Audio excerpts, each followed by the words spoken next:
দার্জিলিং। শুধু এই কথাটুকুই হয়তো সারি সারি বাঙালির মনে এক অদ্ভুত উন্মাদনার সৃষ্টি করে। আর সেই দার্জিলিং নিয়েই আজকের আমাদের ভিডিও। শোনা যায় দার্জিলিং শব্দটা নাকি তিব্বতীয় ভাষা দর্জিয়ার লিং থেকে এসেছে। ব্রিটিশেরা দার্জিলিং কথাটি উচ্চারণ করতে না পেরে এই জায়গাকে দার্জিলিং বলে প্রচলিত করে। আর দার্জিলিং তার ওয়েদার, টি আর টিম্বারের জন্য হয়ে ওঠে তাদের খুবই প্রিয় একটি জায়গা। কিন্তু সেসব তো অনেক আগের কথা। দার্জিলিংয়ের সৌন্দর্য কিন্তু এখনও ভারত এবং বিদেশ থেকে অসংখ্য পর্যটকদের আকর্ষণ করে। তাকে বলা হয় কুইন অফ দ্য হিলস, এবং বাঙালিদের মধ্যে দার্জিলিং খুবই জনপ্রিয়। আর হবে নাই বা কেন? কাছে পিঠে এত কম খরচে এত সুন্দর মেঘের মধ্যে থেকে টুক করে ঘুরে আসার আর অন্য কোনো জায়গা আছে বলে তো আমার মনে হয় না। স্কুল অফিসের 3 দিন ছুটি রয়েছে, চলো দার্জিলিং থেকে ঘুরে আসি। কলকাতার ব্যস্ত জীবন থেকে স্বস্তি খুঁজতে অনেকেই পাহাড়ে আসেন, আর আমরাও সেই খোঁজে পাড়ি দিলাম দার্জিলিং। এই সুন্দর শহরটা আমায় অনেক কিছু দিয়েছে, আর তার সঙ্গে আমায় দিয়েছে আমার ভালোবাসার মানুষটাকেও। হ্যালো, আমি আদিত্য, আর আমাদের চ্যানেল হিলস মিট প্লেন্সে আপনাদের অনেক অনেক অনেক স্বাগতম। আজকে নতুন একটা দিন আর নতুন একটা ব্লগ নিয়ে আপনাদের সামনে আবার হাজির হয়েছি। আর আজকে যেখানে চলেছি সেটা আমার খুবই খুবই কাছের একটা জায়গায়, খুবই প্রিয় একটা জায়গায়, আর সেটা হচ্ছে দার্জিলিং। হ্যাঁ, ঠিকই শুনেছেন, আমাদের সবার প্রিয় দার্জিলিং। আপনারা অনেকেই হয়তো জানেন, অনেকেই হয়তো জানেন না যে ক্রিস্টিনার বাড়ি হচ্ছে দার্জিলিংয়ে, মানে আমার শ্বশুর বাড়ি হচ্ছে দার্জিলিংয়ে। তো আমরা সেখানেই যাচ্ছি। আমরা এখন এই মুহূর্তে রয়েছি হচ্ছে শিয়ালদা স্টেশনে, আর আমাদের ট্রেন হচ্ছে দার্জিলিং মেল এখান থেকে ছাড়ে ঠিক 10টা 5 নাগাদ, আর এনজেপি পৌঁছানোর টাইম হচ্ছে 8টা। তো আমরা স্টেশনে পৌঁছে গেছি। প্ল্যাটফর্ম 12তে আমাদের ট্রেন মনে হয় দেবে। এখন অনেকটাই বিফোর টাইম, 9টা 5 বাজে ঘড়িতে, আর আমরা স্টেশনে অলরেডি পৌঁছে গেছি প্ল্যাটফর্মে। এখন ওয়েট করছি, দেখি দার্জিলিং মেল কটায় ঢোকে। এর আগে যতবারই গেছি আমরা এখান থেকে দার্জিলিং মেল করে, ততবারই দেখেছি যে দার্জিলিং মেল কিন্তু 10টার অনেক তাড়াতাড়ি স্টেশনে দিয়ে দেয়, প্রায় 9টার মধ্যেই কিন্তু এসে যায়। আজকে জানি না, কিছু কারণবশত হয়তো এখনও প্ল্যাটফর্মে ট্রেন দেয়নি। দেখি কটার সময় দেয়। আমাদের কোচ হচ্ছে B3। আলটিমেটলি অনেকক্ষণ অপেক্ষা করার পর ফাইনালি আমাদের ট্রেন প্ল্যাটফর্মে ঢুকছে।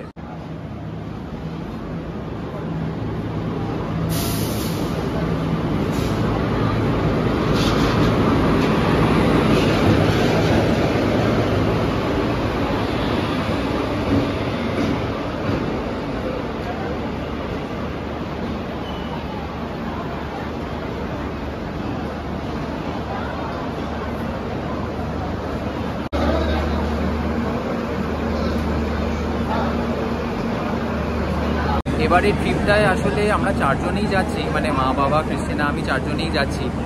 আর যখনই দার্জিলিং যাওয়া হয় আমাদের না লাগেজ কিন্তু প্রচুর বেড়ে যায়, কারণ আমাদের নিজেদের লাগেজ থাকে, প্লাস আমাদের দেওয়া খাওয়ারও কিন্তু প্রচুর জিনিসপত্র থাকে। তো ওই জন্য লাগেজ কিন্তু আমাদের প্রচণ্ড পরিমাণে হয়। যাই হোক, ট্রেন তো পেছনে ঢুকছে, তো একবার ট্রেনে উঠে পড়ি। এবার ট্রেনে উঠে পড়ে তারপরে ভেতরটা দেখাচ্ছি, আর বাকি ডিটেলস আমি জার্নি চলাকালীন আপনাদের সঙ্গে শেয়ার করতেই থাকবো। চলুন। আর এই যে আমাদের সমস্ত মালপত্র, যেটা বললাম, প্রচুর জিনিসপত্র থাকে দেয়া তোয়ার, তাই জন্য অনেক লাগেজ, প্লাস আমরা 4 জনে এবার ট্রাভেল করছি বলেও লাগেজের সংখ্যাটা একটু বেশিই রয়েছে। যেমনটা দেখতে পাচ্ছেন, ভিড় কিন্তু বেশ ভালোই রয়েছে, প্রচুর প্যাসেঞ্জার, আর এই রুটে কিন্তু সব সময় ভিড় থাকে। চলুন, ট্রেনটা ছাড়ার আগে ট্রেনের ইন্টেরিয়রটা আপনাদের একটুখানি দেখিয়ে দিই। ট্রেনে উঠেই দেওয়া রয়েছে একটা বেসিন, আর তার পাশে দুদিকে 2টো বাথরুম। চোখে পড়ল বেশ বড় একটা আয়না, সোপ ডিসপেন্সার, ছোট্ট আরেকটা বেসিন, আর ইন্ডিয়ান স্টাইলের টয়লেট। দার্জিলিং মেলের 3AC কোচের বাথরুমগুলো দেখলাম খানিকক্ষণ পরপর পরিষ্কার করা হচ্ছিল, তাই খুব একটা নোংরা হবার স্কোপও ছিল না। এবার চলুন নিয়ে যাই ট্রেনের ভেতর।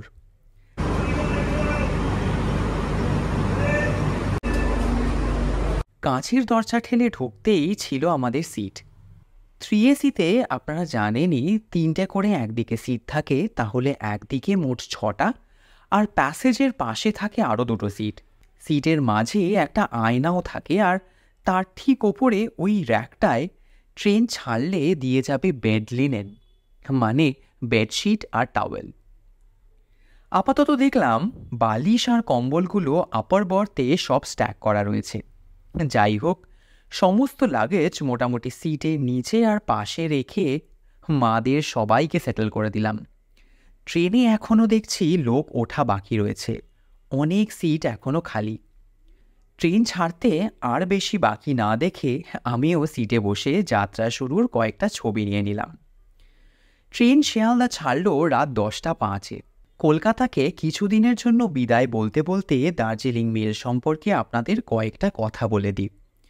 12343 দার্জিলিং মেল শিয়ালদা থেকে প্রতিদিন ছাড়ে রাত 10:05-এ, আর মাঝে 4টে স্টেশন মানে বর্ধমান, বোলপুর, মালদা আর কিষানগঞ্জ পার করে নিউ জলপাইগুড়ি স্টেশন পৌঁছায় পরের দিন সকাল 8:05-এ। এই ট্রেনটা দার্জিলিং যাওয়ার বলা যায় সব থেকে ভালো ট্রেন, আর এতে টিকিট না পেলে লোকের পরের অপশন হয় পদাতিক। এছাড়াও কিন্তু এনজেপি যাওয়ার শিয়ালদা বা হাওড়া থেকে একাধিক ট্রেন রয়েছে। এই ট্রেনে সমস্তটা হচ্ছে এলএইচবি কোচ, আর এতে রয়েছে জেনারেল ক্লাসের সঙ্গে সঙ্গে স্লিপার ক্লাস, 3AC, 2AC আর 1AC। স্লিপার থেকে 1AC-র ভাড়া আমি স্ক্রিনে দিয়ে রাখছি।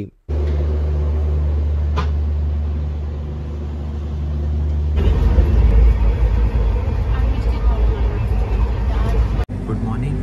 কালকে আসলে রাত্রেবেলা খুব তাড়াতাড়ি শুয়ে পড়েছিলাম, মানে সারাদিন অফিস করে তারপর জার্নি করে খুব টায়ার্ড ছিলাম, তাই জন্য বেশি কথা আপনাদের সঙ্গে বলার সুযোগ পাইনি। তাই ভাবলাম আজকে সকালে উঠেই বাকি ডিটেলস আপনাদের সঙ্গে শেয়ার করব। তো এখন ঘড়িতে সময় হচ্ছে প্রায় 6:30 মতো বাজে, আর আমাদের ট্রেন জাস্ট মালদা জাংশন কিন্তু ক্রস করলো, মানে অলমোস্ট 1.5 থেকে 2 ঘন্টা কিন্তু ট্রেন লেট। রাত্রে যদিও খুব ভালো স্পিড তুলেছিল, কিন্তু প্রচুর মানে সিগন্যাল খেয়েছে, মানে প্রচুর জায়গায় দাঁড়িয়েছে। ইভেন মালদা স্টেশনেও কিন্তু প্রায় 1 থেকে 1.5 ঘন্টা মতো দাঁড়িয়েছিল। আমি জানি না এনজেপি পৌঁছানোর রাইট টাইম হচ্ছে 8:30 বোধ হয়। তো কটার সময় এনজেপি পৌঁছবে আমি কিন্তু জানি না, তো হয়তো 10টা বেজে যেতে পারে। যাই হোক, এতক্ষণ অব্দি ট্রেন জার্নিটা খুবই কমফোর্টেবল ছিল। রাত্রেবেলা এসি 3 এসি, মানে আমাদের যে কোচটা মানে আমাদের যে কোচটা ছিল সেটাতে বেশ বাড়িয়ে দিয়েছিলেন এসি। আমরা একবার কমপ্লেন করলাম, তো তখন এসিটা একটুখানি কমিয়ে দিলেন, মানে টেম্পারেচারটা বাড়িয়ে দিলেন, তো একটু কমফোর্টেবল তখন লাগছিল। তার আগে প্রচণ্ড ঠান্ডা লেগেছে। আর বেডশিট লেটের যা যা দিয়েছিল সেগুলো মোটামুটি ঠিকঠাক পরিষ্কারই ছিল, সেগুলো নিয়ে আলাদা করে কিছু আর বলার নেই।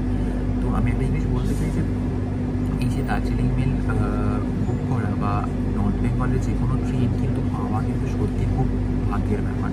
আমরা বুক করে রেখেছিলাম অলমোস্ট 120 ডেজ আগে, তাই জন্য আমরা টিকিট পেয়ে গেছিলাম। যদি আপনাদের হঠাৎ করে ট্রিপ প্ল্যান হয় তাহলে কিন্তু তৎকাল ছাড়া আর কোনো উপায় থাকবে না এইসব ট্রেনে, কারণ নর্থ বেঙ্গলের সমস্ত ট্রেন কিন্তু সারা বছর থ্রু আউট দ্য ইয়ার কিন্তু ভরা থাকে, কখনোই টিকিট পাওয়া যায় না। তাই জন্য আমরা অনেক আগে থেকে, মানে প্রায় 3 মাস 3.5 মাস আগে থেকে আমরা বুক মানে প্ল্যান করেছিলাম, তাই জন্য বুক করা ছিল। আর আমাদের এই 3 টায়ার এসির পার হেড ভাড়া পড়েছে ওই ট্যাক্স নিয়ে 950 করে, আর না টু বি এক্স্যাক্ট 954 করে বোধহয় পড়েছে। আর আমরা 4 জনে ট্রাভেল করছি, আপনারা জানেনই। তো এই ডিটেলসগুলোই ছিল বলার মতো আপনাদের সঙ্গে। আর এখনও দেখুন ট্রেনটা কোথাও একটা দাঁড়িয়ে রয়েছে, মানে ওল্ড মালদা জাংশন ক্রস করার পর এখানে দাঁড়িয়ে রয়েছে। কখন যে পৌঁছবো, কালকে স্টেটাসটা দেখলাম, মানে আগের দিনে দার্জিলিং মেল কিন্তু লেট করেনি, তার আগের দিনও সেরকম লেট করেনি। আমাদেরই ভাগ্যে দার্জিলিং মেল কিন্তু। আর দার্জিলিং মেল বা পদাতিক এইসব ট্রেন কিন্তু নেওয়ার উদ্দেশ্য একটাই, যেগুলো কিন্তু সুপারফাস্ট এক্সপ্রেস আর যেগুলো কিন্তু জেনারেলি লেট করে না, কিন্তু আমাদের ভাগ্যতে আজকেই দেখুন দাঁড়িয়ে রয়েছে। কখন যে পৌঁছবো এনজেপি ভগবান জানে। উত্তরবঙ্গ যাওয়ার জন্য এতবার আমি দার্জিলিং মেলে উঠেছি, কিন্তু মনে হয় এবারের মতো লেট আর কোনোবার আমার ট্রেন হয়নি। সকলে বলছিল সামনে নাকি মানে রাঙাপানির কাছে কোথাও একটা মালগাড়ি লাইনচ্যুত হয়ে যাওয়ায় এই সাংঘাতিক লেটের কারণ হয়। কিন্তু যেতে যেতে কিন্তু কোথাওই কিছু চোখে পড়ল না। হয়তো রেলের অফিসাররা মালগাড়িটি সরিয়ে ফেলেছেন। কিন্তু প্রায় 2.5 থেকে 3 ঘন্টা লেট, মানে এখনও কিন্তু কিষানগঞ্জ আসেনি। এখন স্কোয়াডের সময় হচ্ছে প্রায় 10:15, আর কিষানগঞ্জ আসার সময় হচ্ছে 6:23, কিন্তু এখনও কিন্তু কিষানগঞ্জ আসেনি। জানি না এনজেপি আসার আগেই দেখলাম হঠাৎ করে চারিদিকে অন্ধকার করে শুরু হলো বৃষ্টি। ট্রেন জার্নি করতে করতে ঝাপসা কাচের বাইরে বৃষ্টি দেখতে যদিও ভালোই লাগে, তবে আজ এতটাই ট্রেন লেট করে ফেলেছিল যে মনে হচ্ছিল কতক্ষণে আমরা পৌঁছবো আর একটু ফ্রেশ হব। ফাইনালি আমাদের ট্রেন এনজেপি পৌঁছলো, মানে প্রায় 3 ঘন্টা 45 মিনিট পর আমরা এনজেপি ঢুকলাম। রাইট টাইম যেটা বলেছিলাম ছিল হচ্ছে 8টা, এখন বাজে হচ্ছে 11:15। মানে এতটাই লেট। কেউ বলছিল মালগাড়ির কোথাও ডিরেল্ড হয়ে গেছিলো, কেউ বলছিল যে লাইনে কাজ হচ্ছে, তাই জন্য জানি না সঠিক রিজনটা কি। স্টেশনের বাইরে বেরিয়ে বাইরে বাড়ির গাড়ি রয়েছে, তো সেটা করেই আমরা দার্জিলিং যাব। আর আপনারা কিভাবে যাবেন, আপনারা কিভাবে রিজার্ভ করবেন বা যেটা শেয়ার গাড়ি পাওয়া যায়, সেই ডিটেলসগুলো আপনাদের আমি সঙ্গে সঙ্গে বলতে থাকবো। এনজেপি স্টেশন পৌঁছে তো গেছি, কিন্তু এখানে কিন্তু মুষলধারে এখন বৃষ্টি হচ্ছে, কিন্তু দেখতে কিন্তু ভালোই লাগছে। আপনারাও একবার দেখুন। হ্যাঁ, প্রচুর মালপত্র রয়েছে, সেটার জন্য একটুখানি দেখতে চাই, বাট বাইরেটা দেখতে কিন্তু ভালো লাগছে।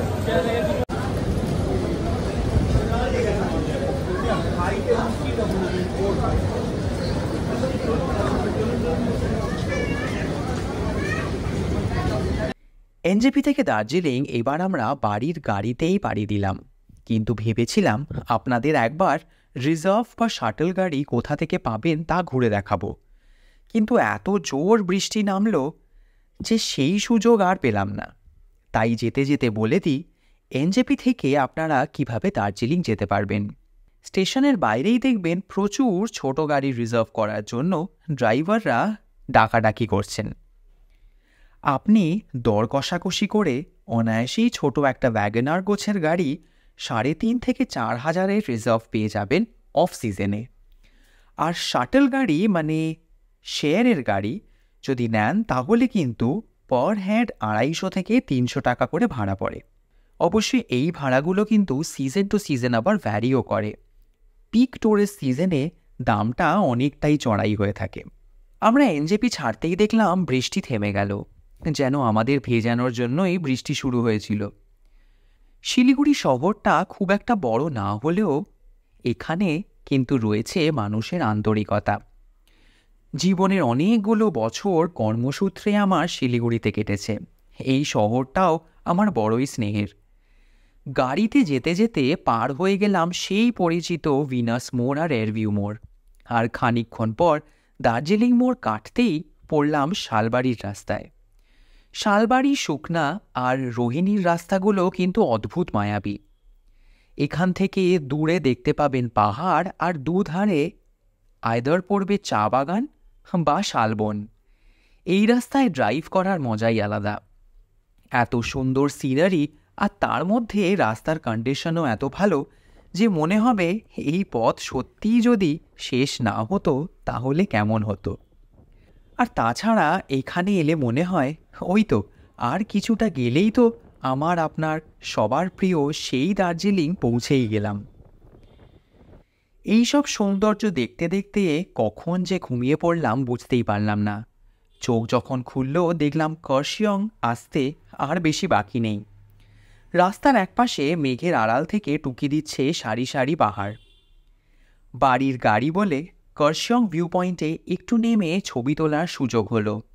আপনারা যারা রিজার্ভ গাড়িতে আসবেন গাড়ি চালককে বললে এখানে কিছুক্ষণ দাঁড় করিয়ে দেবে, কিন্তু শেয়ার গাড়িতে কিন্তু এই সুযোগ পাবেন না। কলকাতার প্রচণ্ড গরম থেকে হঠাৎ যেন পৌঁছে গেলাম একেবারে মেঘের কোলে। হাত বাড়ালেই যেন ছুঁতে পারবো এক মুঠো মেঘ। দেরি না করে আবারও আমরা বেরিয়ে পড়লাম দার্জিলিংয়ের উদ্দেশ্যে। তবে এবার আর ঘুমোলাম না, নইলে অনেক কিছু দেখা মিস হয়ে যাবে। এসব দৃশ্য কিন্তু আমার বহুবার দেখা, কিন্তু তবুও মন যেন আমার ভরে না। যতবার দেখি মনে হয় যেন প্রথমবার দেখছি। আসলে রোজ অফিসের পথে Ruby, ITC, royal Bengal, JW Marriott আর সায়েন্স সিটি দেখতে দেখতে কীরকম জানি বোর হয়ে গেছি। এই পাহাড়, মেঘ, সূর্যের টুকি খেলা আর ইনিয়ে বিনিয়ে চলা রাস্তার কিরম যেন প্রতিবার আমায় মন্ত্রমুগ্ধ করে। এইসব দেখতে দেখতেই পৌঁছে গেলাম ঘুম স্টেশন। ব্যাস, আর 9 কিলোমিটার তাহলেই দার্জিলিং।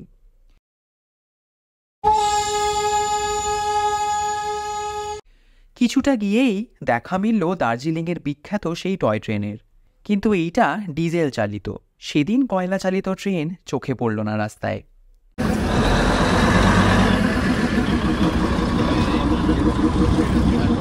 ওই দেখুন, কথা বলতে বলতে পৌঁছে গেছি দার্জিলিং স্টেশন। এই তো চলেই এসেছি, আর মিনিট 10 তারপরেই পৌঁছে যাব বাড়ি। বড্ড ক্লান্ত জানেন, ক্লান্তি, এক্সাইটমেন্ট, আনন্দ সব মিলিয়ে মিশিয়ে একাকার হয়ে গেছে। পৌঁছে গেছি আমার অত্যন্ত প্রিয় দার্জিলিংয়ে। তো ফাইনালি পৌঁছে গেলাম আমরা দার্জিলিং, আর এখান থেকেই এবার আমরা বাড়ি যাব। ভিডিও শুরুতেই তো আপনাদের বলেছিলাম যে আমাদের এখানে বাড়ি রয়েছে, মানে ক্রিস্টিনার বাড়ি, আমরা ওখানেই থাকবো। তো ওই জন্য হোটেল বা কোনো রকম গেস্ট হাউস আমরা এবারে বুক করিনি। দার্জিলিং যখনই আসা হয় তখনই বাড়িতেই থাকা হয়। তো যাই হোক, আশা করব ভালো করে আপনাদের ডিটেলসে বলতে পেরেছি যে আপনারাও যদি আসবেন দার্জিলিংয়ে তাহলে কিভাবে আসতে পারবেন অ্যাজ এ ট্যুরিস্ট। আর আমরা যদিও ট্যুরিস্ট হিসেবে আসিনি, আমরা এখানকার লোকাল হিসেবেই এসেছি। তো এখানে দার্জিলিংটা আমরা লোকাল হয়েই এক্সপ্লোর করব। তো আপনাদেরও সেই জিনিসটা আমি কিন্তু চেষ্টা করব তুলে ধরতে সাকসেসিভ ভিডিওতে, যে আপনারা এখানে এলে লোকাল হয়ে কীরকমভাবে ঘুরবেন। যাই হোক, ভালো থাকবেন, সুস্থ থাকবেন। আপনাদের সঙ্গে খুব তাড়াতাড়ি দেখা হবে আমাদের দার্জিলিং পর্ব 2-এ। মানে সেখানে দেখাবো আমরা এখানে আশেপাশে ছোটোখাটো সাইট সিইং কীভাবে করছি, সেই সব সমস্ত কিছু আপনাদের সঙ্গে শেয়ার করব। ভালো থাকবেন, সুস্থ থাকবেন।